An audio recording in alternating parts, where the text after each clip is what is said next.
مینا آپ ارشاد فرمائیے کہ جس طرح آپ نے بھی کچھ معاملات کے تعلق سے کہا، زندگی میں بے شمار ایسے معاملات ہوتے ہیں، وہ کون کون سے معاملات ہیں کہ جن میں استخارہ کرنا افضل ہے؟ بہت شکریہ. بسم اللہ الرحمن الرحیم. بہت ہی اہم موضوع ہے جو ہمیں شعور اور آگاہی بھی فراہم کر رہا ہے اور یقیناً ہمارے جذبہ ایمانی کو بڑھانے میں بھی اپنا کردار ادا کرے گا. جب ہم استخارے کے حوالے سے بات کرتے ہیں تو استخارہ خیر سے نکلا ہے. اللہ تعالیٰ سے خیر طلب کرنا، اللہ تعالیٰ سے بھلائی طلب کرنا، اللہ تعالیٰ سے مشاورت کرنا، مشورہ حاصل کرنا. اور جب ہم استخارے کے امور کے حوالے سے بات کرتے ہیں، لیکن سب سے پہلے میں یہاں ایک حدیث کا حوالہ دینا چاہوں گی کہ آپ صلی اللہ علیہ وآلہ وسلم کی ایک حدیث مبارکہ کا مفہوم ہے کہ تمہیں جب بھی کوئی معاملہ ایسا درپیش آئے کہ جس میں چوائس کرنے میں مشکل ہو رہی ہو نا کہ یہ کام ہمارے لیے بہتر ہے یا نہیں، تو تم ان امور میں استخارہ کر لیا کرو. اب اس بارے میں چند چیزوں کا خیال رکھنا اور توجہ دینا بہت ضروری ہے، کیونکہ تعلیمات نبوی صلی اللہ علیہ وآلہ وسلم کی روشنی میں از خود انسان جو اپنے لیے استخارہ کرتا ہے وہ بہتر ہوتا ہے، وہ افضل ہوتا ہے. تو خود ہی کوشش کرنی چاہیے کہ ہم استخارہ کریں، کیونکہ جتنا ہم اپنے معاملات کی بھلائی کے حوالے سے سوچ سکتے ہیں، یکسوئی سے استخارہ کر سکتے ہیں، اتنا کسی اور کوئی اور ہمارے حوالے سے ڈیفینیٹلی نہیں کر سکتا. یعنی ہم obviously پوری یکسوئی کے ساتھ اپنی بھلائی چاہتے ہوئے، اپنے رشتوں کی بھلائی چاہتے ہوئے استخارے کا اہتمام کریں گے.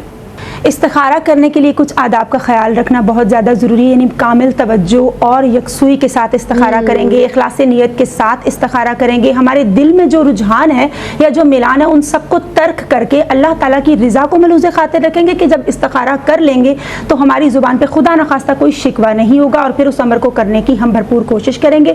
کیونکہ آپ دیکھیں کہ جب ہم اپنی تمام تر گزارشات اللہ تعالیٰ کی بارگاہ میں پیش کر دیتے ہیں، ٹوٹل سبمشن کر دیتے ہیں، خود سپردگی کر دیتے ہیں، تو اللہ تعالیٰ بہترین کارساز ہے، اس کی حکمتیں وہی جانتا ہے، اور ہمیں اللہ تعالیٰ کی رضا میں رہنے کی کوشش کرنی چاہیے. پھر یہاں ایک امر اور بھی بہت زیادہ ضروری ہے کہ استخارہ کب کیا جاتا ہے. جب ہم کسی معاملے میں ڈاؤٹ فل ہوتے ہیں، ہمارے پاس 2-3 آپشنز ہوتے ہیں کہ ہم یہ کریں یا نہ کریں. ہم انسان ہیں نا، خطا کے پتلے ہیں، ہمیں معلوم نہیں ہے کہ ہمارے رب کی رضا اصل میں کیا ہے اور ہمارے لیے اس میں کیا حکمت پوشیدہ ہے. تو تب ہم استخارہ کرتے ہیں. یہ امر ذہن میں رکھنا چاہیے اس بات کو کہ علوم غیبیہ حاصل کرنے کے لیے استخارہ نہیں کیا جاتا کہ ہم یہ معلوم کریں کہ چوری کس نے کی تھی، جادو کس نے کیا تھا، میری یہاں شادی ہوگی یا نہیں، مجھے یہ جاب ملے گی یا نہیں. ایسا بالکل نہیں ہے، بلکہ ہم اللہ تعالیٰ کی طرف سے ایک اشارہ حاصل کرنا ہمارا مقصود ہوتا ہے کہ میرا رب کس میں راضی ہے، وہ کس معاملے میں میری بہتری چاہتا ہے اور مجھے یہ کام کرنا چاہیے یا نہیں کرنا چاہیے.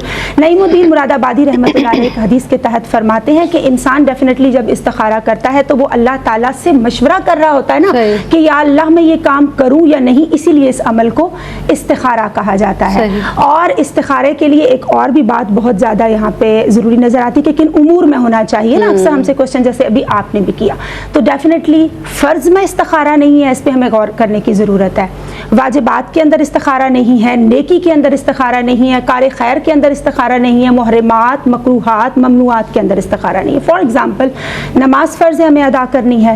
روزے ہم نے اللہ تعالیٰ کی رضا کے لیے رکھنے ہیں، فرض ہے، ٹھیک ہے. اور جو فرائض ان تمام کا خیال رکھنا ہے. پھر خدا نخواستہ کسی کی حق تلفی سے ہمیں obviously منع کیا گیا نا کہ ہم نے نہیں کرنی، جھوٹ نہیں بولنا، بددیانتی نہیں کرنی، ڈس آنیسٹی کو اختیار نہیں کرنا، ان سے ہمیں منع کیا گیا. تو obviously اس میں ہمیں استخارہ درکار نہیں ہے. جب ہمارے پاس 2 آپشنز ہوں یا 2-3 رشتے آ جائیں فار ایگزامپل، اور ہمیں پتہ نہ ہو کہ یہاں رشتہ کرنا بہتر ہے، یہاں رشتہ کرنا بہتر ہے، تو وہاں ہم استخارہ کر سکتے ہیں.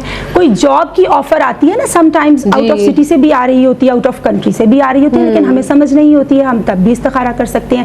کوئی بھی کاروبار، نیا بزنس سٹارٹ کر رہے ہیں، تجارت کر رہے ہیں، اس میں بھی استخارہ کیا جا سکتا ہے کہ یہ 2-3 آپشنز ہیں، چند آپشنز ہیں، اللہ تعالیٰ اس میں سے میرے لیے سلیکٹ کرے کہ میرے لیے کیا بہتر ہے. ہم خرید و فروخت کے کچھ معاملات جو کر رہے ہوتے ہیں، گھر فروخت کر رہے ہیں، مکان کر رہے ہیں، اس حوالے سے بھی استخارہ کیا جا سکتا ہے. تو ان کو مد نظر رکھنا بہت ضروری ہے، اور اللہ تعالیٰ کی رضا کو پیش نظر رکھنا بہت زیادہ ضروری ہے. کیونکہ جب ہم توجہ رکھتے ہیں ہم پہ توجہ ہوتی ہے.